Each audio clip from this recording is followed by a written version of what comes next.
Urgent news alerts. Ambient intro music swells narrator. This is the file the ultra-wealthy property tycoons in East China tried to bury. Right now, in the heart of Shanghai's most exclusive luxury real estate corridor, just blocks away from the sprawling high-end retail districts and manicured green spaces of the Luan and Huangpu waterfronts, stands a row of the most expensive vertical concrete investments ever poured in the history of the mainland. These are the pencil towers of the new elite. Ultra-slender, razor-thin luxury residential obelisks piercing the smog at altitudes of 420 meters, 435 meters, and 472 meters, built in a frantic development supercycle between 2015 and 2024. The premier penthouses inside these structural spikes were marketed to tech billionaires, mineral magnates, and top-tier manufacturing executives for a combined sellout running deep into the tens of billions of yuan. And right now, by design, they are all gently, rhythmically swaying back and forth in the East China sea gale winds.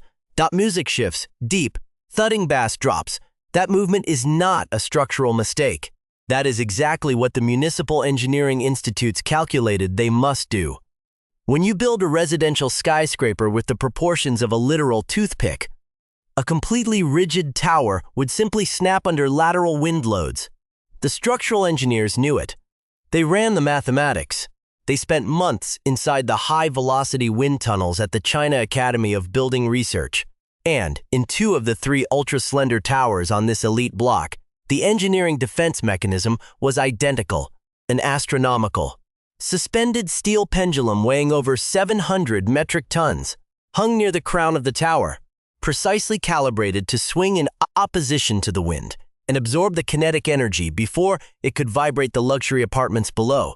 The technical blueprint calls it a tuned mass damper. The towers that installed one remain within tolerable comfort limits, but the crown jewel of the block, the Golden Magnolia Tower, a 425-meter monolith that cleared over 21 billion yuan, 3 billion dai, in residential pre-sales and stood as a symbol of Shanghai's vertical dominance, was completed without one.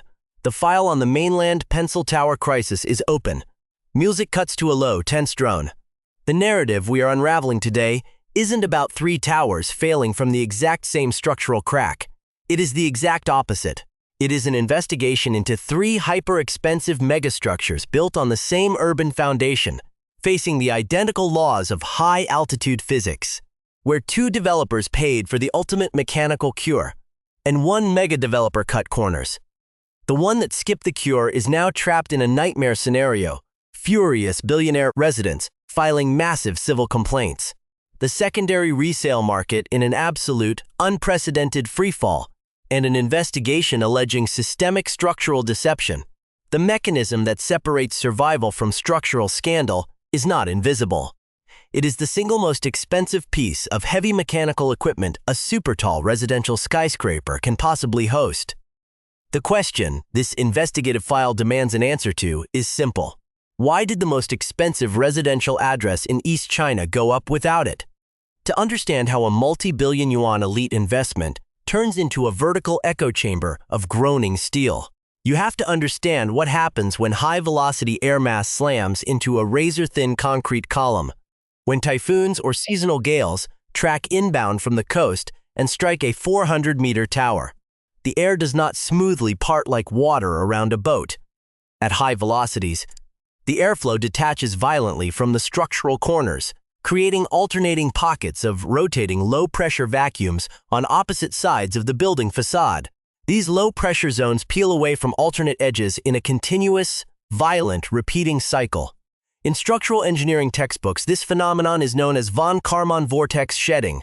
Fast-paced drum, metronome under narration in plain terms. The wind punches the skyscraper on the left side, let's go, instantly grabs it on the right side, let's go, and locks the entire multi-thousand-ton concrete mass into a rhythmic, oscillating horizontal cycle. The speed of this cycle is determined entirely by wind velocity and the exterior geometry of the facade. If the frequency of that aerodynamic punching matches the natural sway frequency of the skyscraper itself, the tower enters a state of aerodynamic resonance.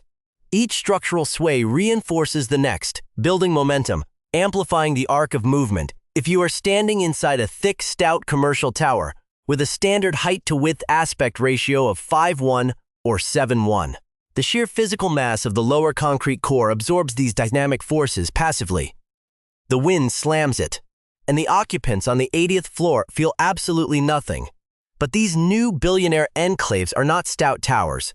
The Golden Magnolia Tower explodes 405 meters into the sky on a structural footprint that is a mere 28 meters square. That forces a slenderness ratio of approximately 15.1, nearly triple the architectural limits of traditional residential design, and its sister tower just 2 blocks down, the Jade Ribbon Spire, is even more radical.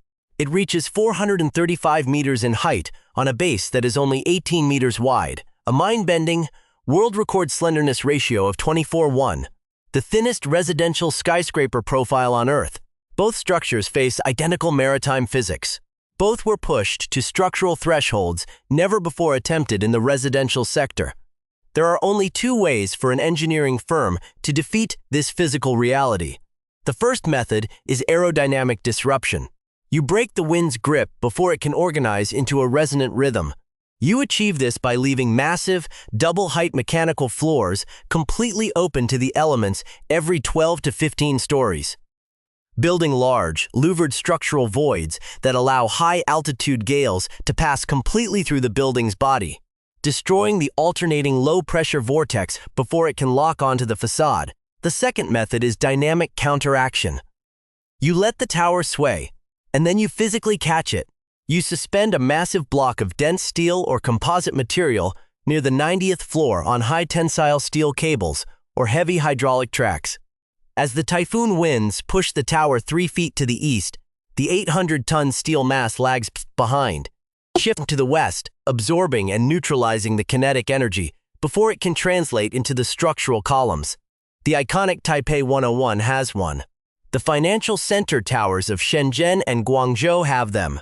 The ultra-slender Jade Ribbon Spire, engineered by a premier East China Municipal Design Institute, features a massive, custom-calibrated 800-ton tuned mass damper resting silently behind its upper glass curtain wall. Its residents buy with total peace of mind. The Golden Magnolia Tower was designed by a world-renowned Western architect in tandem with a top-tier domestic structural firm, and the engineering blueprint they finalized for the project relied exclusively on the first method. They skipped the heavy pendulum. Instead, they sliced 5 double-height open mechanical rings into the tower's sleek profile, spaced evenly from the base to the penthouse suites, expecting these wind-permeable voids to safely disperse the vortex-shedding forces. In computer simulations, the math checked out. The local construction bureau stamped the paperwork. The Municipal Inspection Commission signed off on the occupancy permits. Every entity in the regulatory chain checked the boxes required by the building codes written at the time. But the second defense system, the multi-million-dollar tuned mass damper, was completely omitted from the final build of the Golden Magnolia Tower. The skyscraper has no internal counterweight, no massive pendulum hanging beneath the penthouse floor.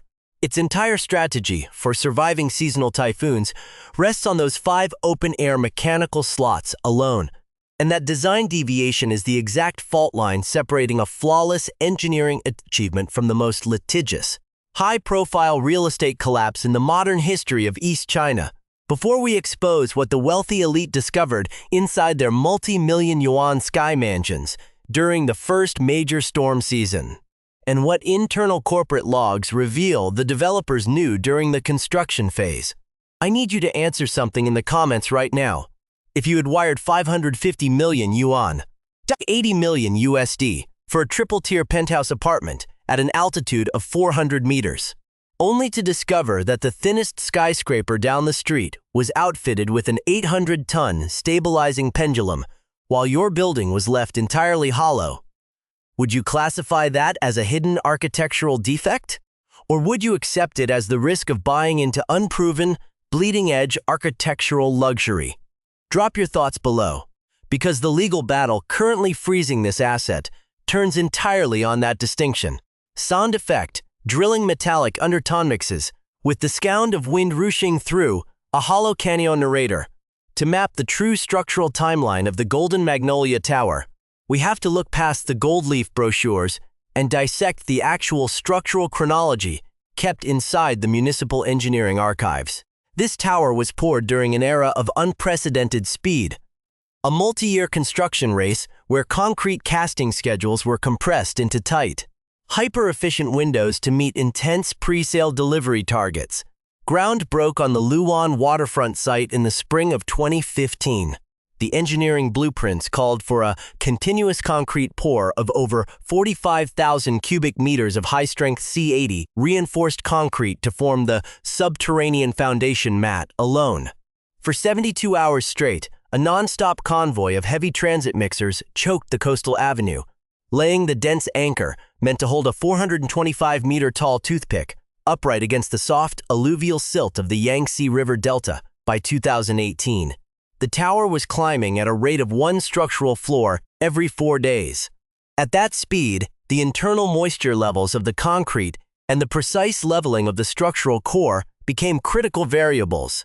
According to structural logs leaked during the pre-trial discovery phase, inspectors from the East China Regional Design Institute began tracking microscopic deviations as early as the 40th floor. We are talking about structural settlement measured in millimeters, but at a 15:1 slenderness ratio. A 5 millimeter differential settlement at the foundation level translates into a noticeable horizontal displacement at the summit. Text graphic up on screen, the engineering timeline. April 2015, foundation mat pour. 45,000 cubic meters of C80 concrete. September 2018, core structure reaches floor 50. First micro-settlement anomaly logged. December 2020, structural topping out, height, 425 meters. Footprint, 28 meters square. March 2022, final glass curtain wall installation and initial pressure testing. November 2024, first massive autumn gale inbound. Resident occupancy reaches 40%, when the tower officially topped out in December of 2020. The developers, led by real estate tycoon Chairman Li Chen, celebrated the milestone as a triumph of domestic construction speed.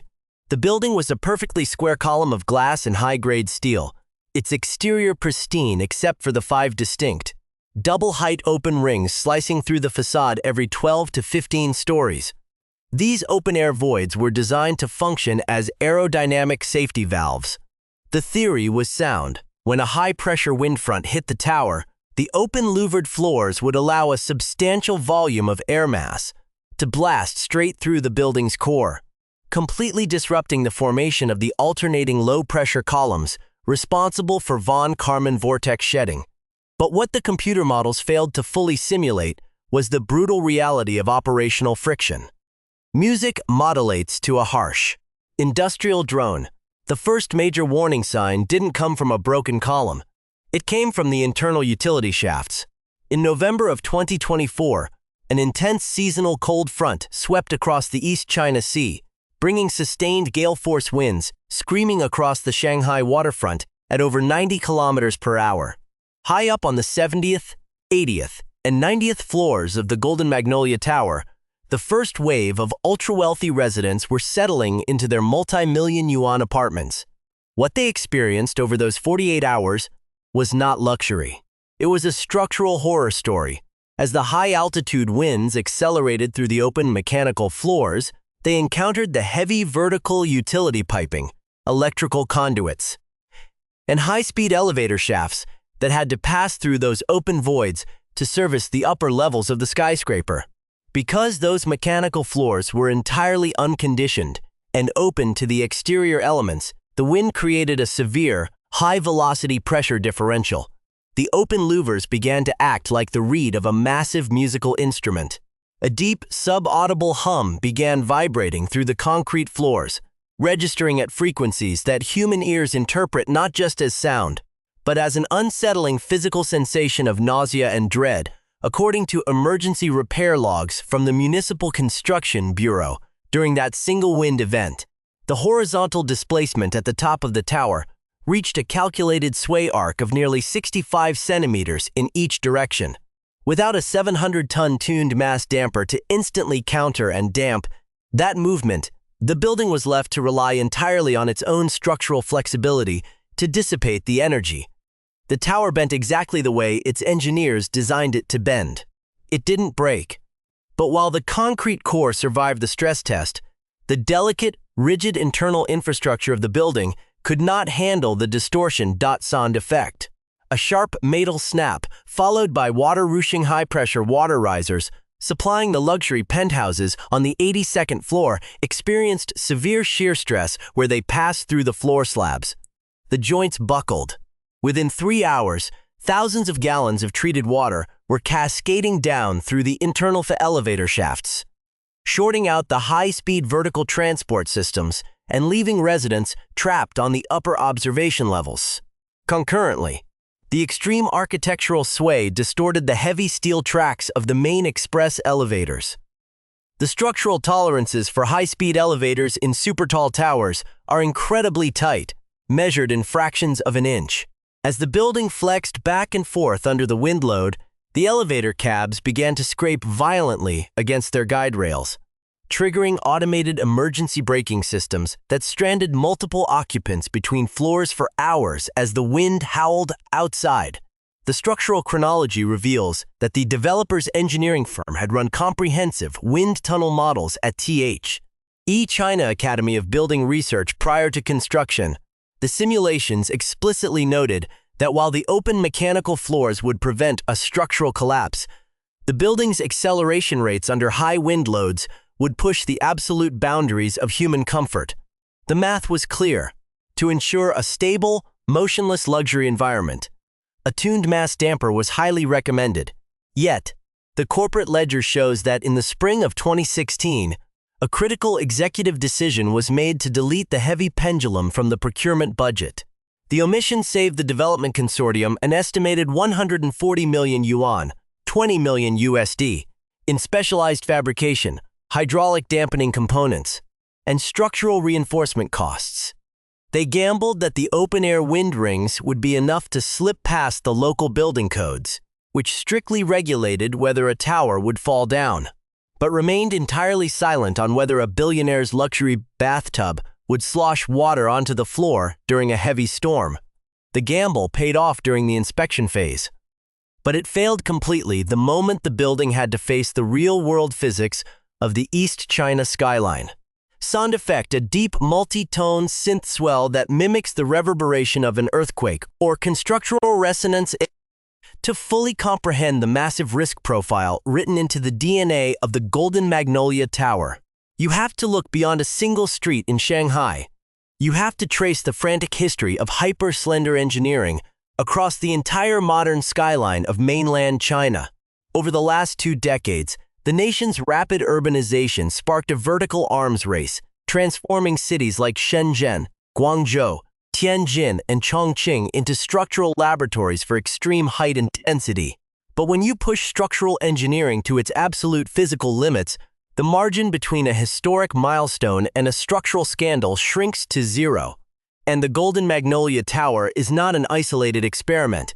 It belongs to a very specific, highly volatile lineage of Chinese megastructures that faced the brutal laws of fluid dynamics and provided terrifying warnings to the engineering community long before ground was ever broken on the Luwan waterfront. Image dispression. Infographic comparing the slenderness ratios of Chinese subtals. Look at the structural data across the mainland. In Shenzhen, the majestic Ping and Finance Center pierces the clouds at 599 meters. In Shanghai, the twisting, dragon-like form of the Shanghai Tower tops out at a staggering 632 meters. These towers are architectural triumphs, but crucially, they are commercial megastructures. They feature massive, wide structural footprints with low, broad bases that slope gently inward as they climb. Their height-to-width aspect ratios hover around a stable 6:1 or 8:1. But when the luxury residential boom erupted in the mid-2010s, developers faced a completely different economic reality. In Tier 1 metros, premium land was practically non-existent. To maximize profits, mega developers began buying up tiny, awkward parcels of real estate, squeezed between existing metro lines, historical neighborhoods, and protected waterfront corridors. The only direction to go was straight up. The result? The birth of the mainland pencil tower.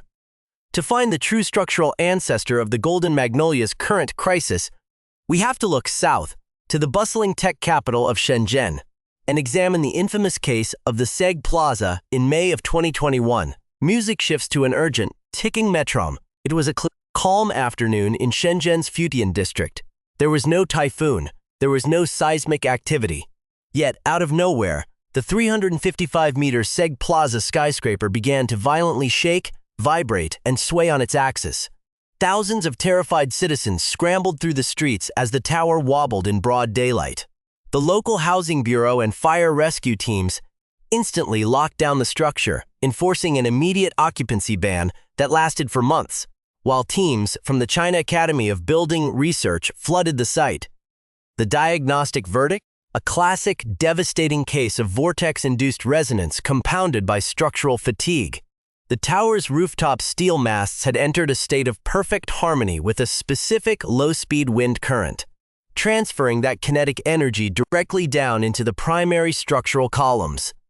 The building didn't collapse, but it became a terrifying real-world demonstration of what happens when a tall, slender structure lacks the proper mechanical equipment to absorb and dissipate high-altitude aerodynamic energy. The engineering fix for the Seg Plaza was brutal and incredibly costly. Construction crews had to scale the summit, dismantle the massive architectural spires entirely, and install heavy structural dampening reinforcements throughout the upper core. The structural engineers who designed the thinnest skyscrapers on the Shanghai waterfront watched the Shenzhen crisis unfold in real time. They knew the stakes. They understood that as a tower becomes thinner, its sensitivity to aerodynamic forces increases exponentially. That is exactly why, when the developers of the 435-meter Jade Ribbon Spire, standing just 2 blocks down from the Golden Magnolia, saw the wind tunnel data, they didn't hesitate. They hired specialized heavy machinery fabricators to forge a massive 800-ton steel block. They suspended that multi-million-dollar counterweight on high-tensile steel cables behind the crown of their building, linking it to dual-acting hydraulic pistons. When the seasonal maritime gales hit the Jade Ribbon Spire, that 800-ton mass glides with fluid precision, acting as a structural shock absorber. The kinetic energy is translated into the mechanical pistons and dissipated as heat. The tower stands still. The residents inside their luxury penthouses can look out over the Huangpi River without seeing the water in their teacups vibrate. Even further west along the river, the massive Central Park East Tower used a similar approach, installing a state-of-the-art multi-stage liquid sloshing damper, massive, calibrated water tanks located at the summit, designed to slosh counter cyclically to the building's movement. Absorbing the wind load through fluid dynamics, these systems are not experimental prototypes. They are the established gold standard safety benchmarks for modern supertall construction across the entire Asian continent, which brings our investigation back to the central mystery of the Golden Magnolia Tower file. The structural engineers for the Golden Magnolia were from the exact same regional design institute that engineered the perfectly stabilized Jade Ribbon Spire next door. They shared the same datasets. They utilized the exact same wind tunnel facilities. They walked through the same regulatory corridors.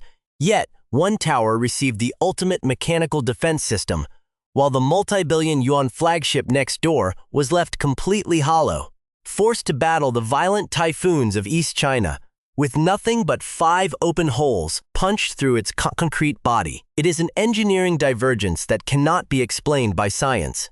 It can only be explained by a corporate ledger that prioritized rapid build cycles and immediate profit margins over the long-term livability of the structure. And as the first wave of elite buyers began unpacking their bags on the upper floors, that missing piece of mechanical equipment was about to trigger a cascade of structural failures that no marketing campaign could ever hide. Sound effect, a harsh, repeating clanching sound that echoes as if echoing down a mile-long halometal conduit narrator. The real tragedy of the Golden Magnolia Tower isn't found inside the sleek corporate boardrooms of Shanghai's financial elite. It is found on the upper residential decks, hundreds of meters above the pavement, where the human cost of an engineered shortcut is currently being lived out in terrifying detail.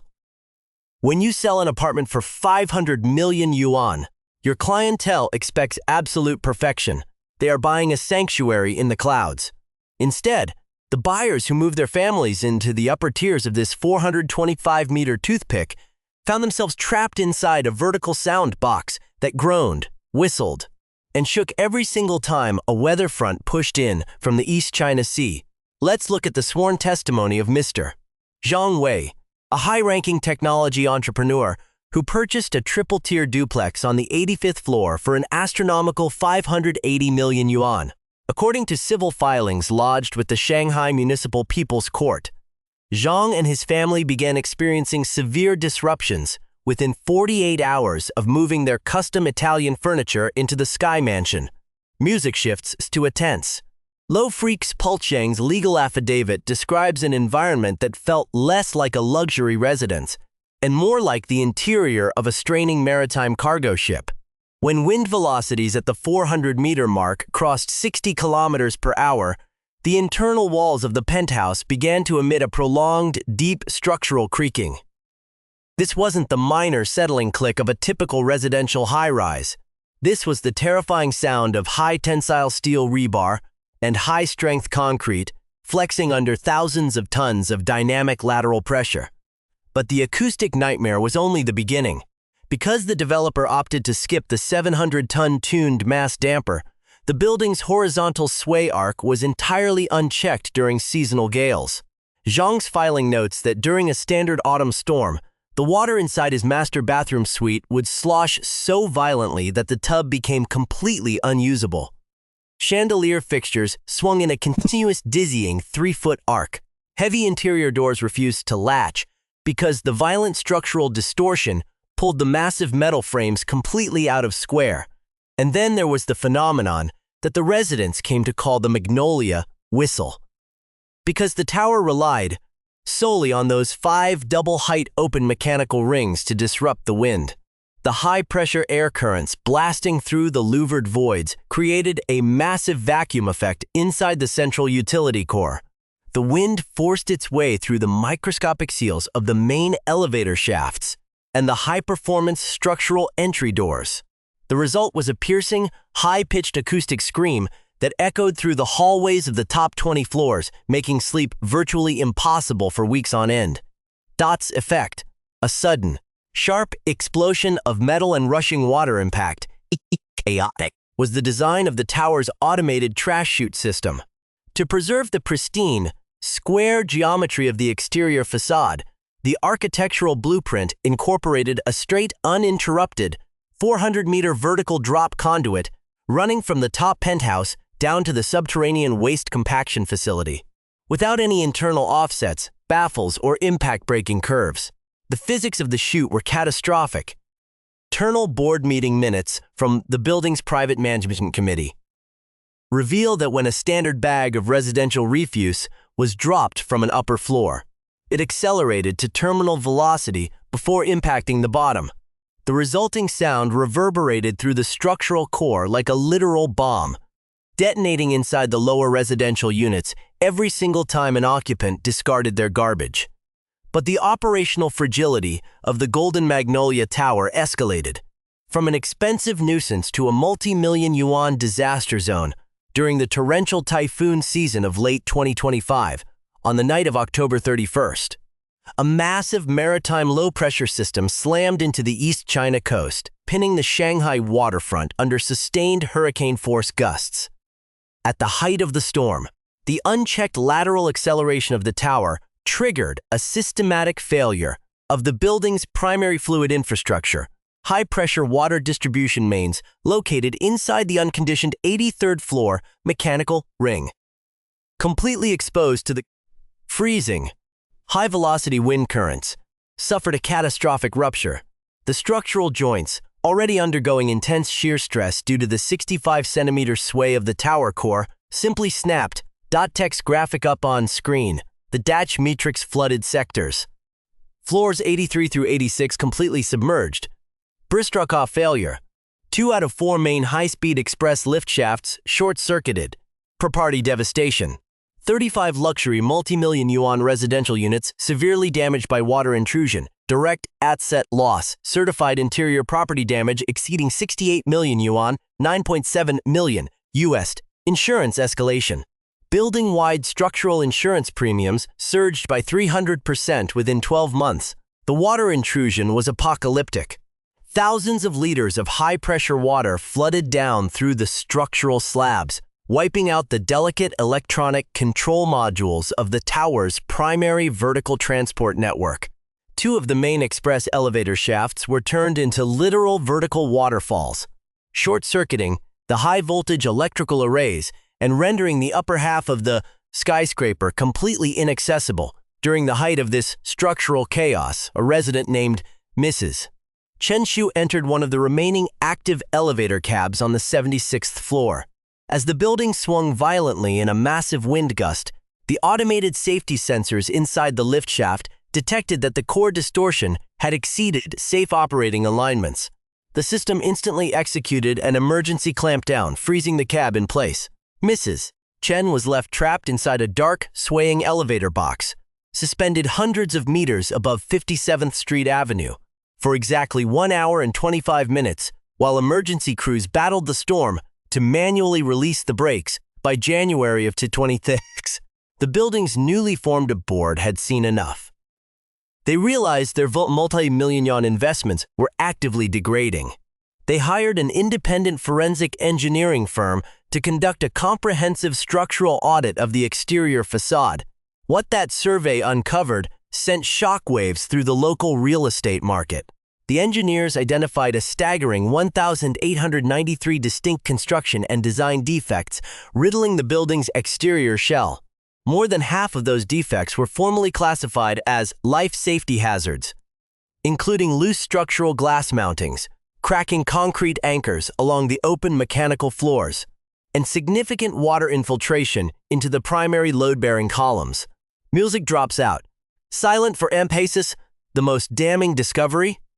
The engineering audit alleged that water had breached the protective concrete casing of the tower's core, meaning the heavy steel rebar inside the high-strength reinforced concrete was actively undergoing premature corrosion due to constant exposure to the unconditioned maritime air within the wind-permeable slots.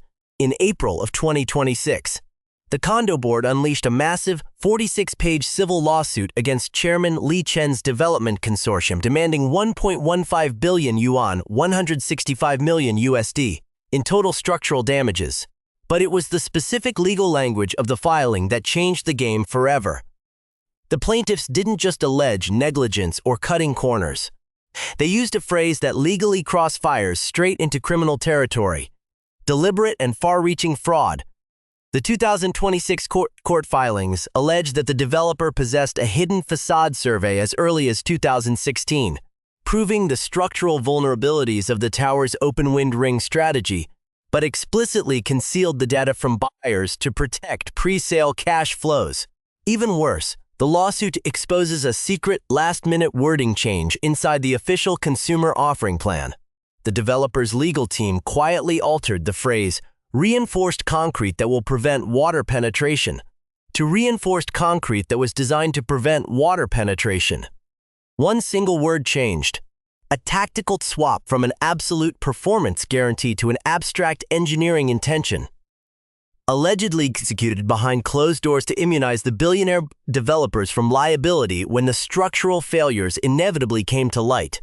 The developer's holding group has issued a vehement public denial, calling the claims highly exaggerated, legally ill-advised, and a malicious smear against a landmark project they describe as a sophisticated symphony of modern architecture.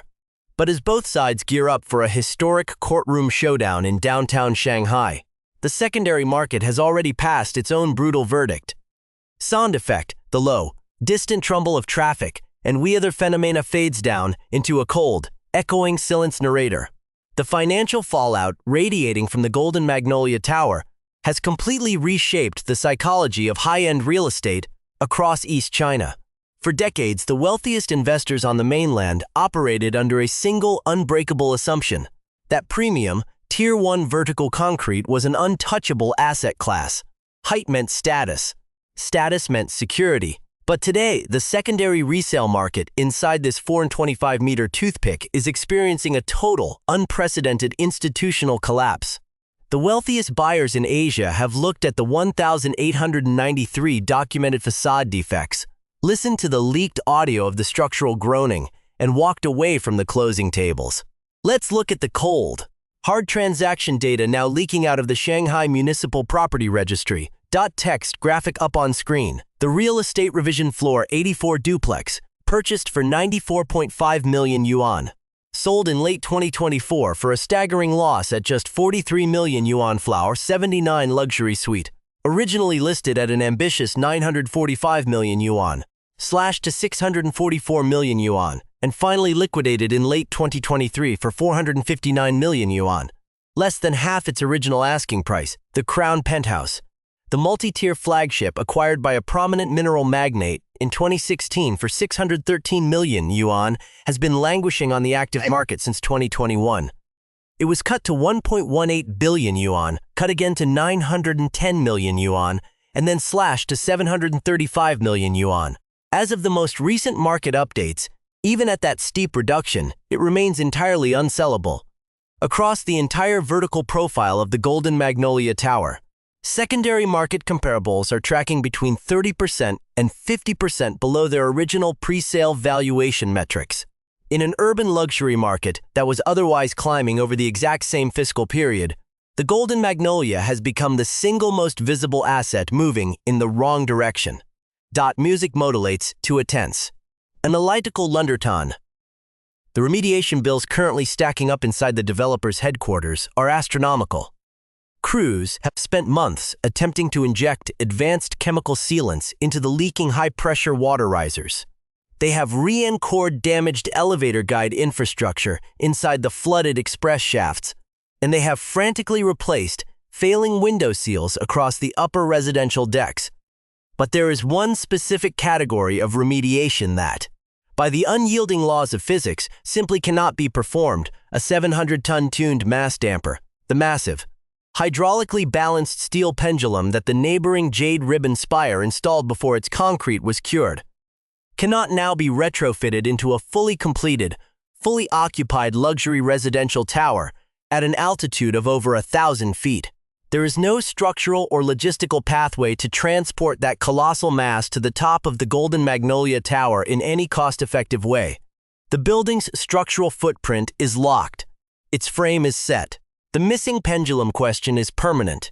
The structural engineers were not technically wrong in their basic calculations. The tower stands. It satisfies the core requirements of the local building safety codes.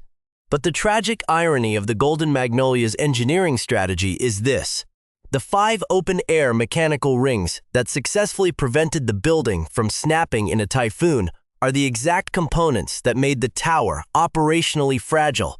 By exposing the building's internal plumbing, electrical conduits, and utility structures to the raw, freezing, high-velocity maritime elements, year after year, the engineering fix became the ultimate source of infrastructure failure. The solution created the catastrophe. This file exposes the ultimate regulatory gap in modern luxury construction. The local housing bureaus and municipal construction codes across the mainland are designed to enforce absolute structural safety. They dictate whether a building is stable enough to survive an extreme natural disaster. They do not enforce thresholds for residential comfort. The building code does not care if an executive's expensive bathtub sloshes water across the floor during an autumn gale, nor does it regulate the acoustic hum vibrating through a bedroom wall. The developer engineered to the absolute minimum requirements of the code, pocketed the multi-million yuan procurement savings from skipping the damper, and left the buyers to live with the physical consequences. Which brings us back to the ultimate question this investigative file demands you answer. If you had the liquid capital today, and you were offered the Crown Penthouse inside the Golden Magnolia Tower at a massive 40% discount, in a skyscraper that meets every official safety regulation, stands completely legal in the eyes of the city, but sways unchecked in the wind, without the stabilizing pendulum its thinnest neighbor possesses, a building trapped in an active 1 billion yuan civil fraud lawsuit with 1,893 documented facade defects. Would you sign the contract? At what specific discount does the financial deal finally outweigh the structural reputation of the tower? Because sooner or later, an investor has to answer that question for real.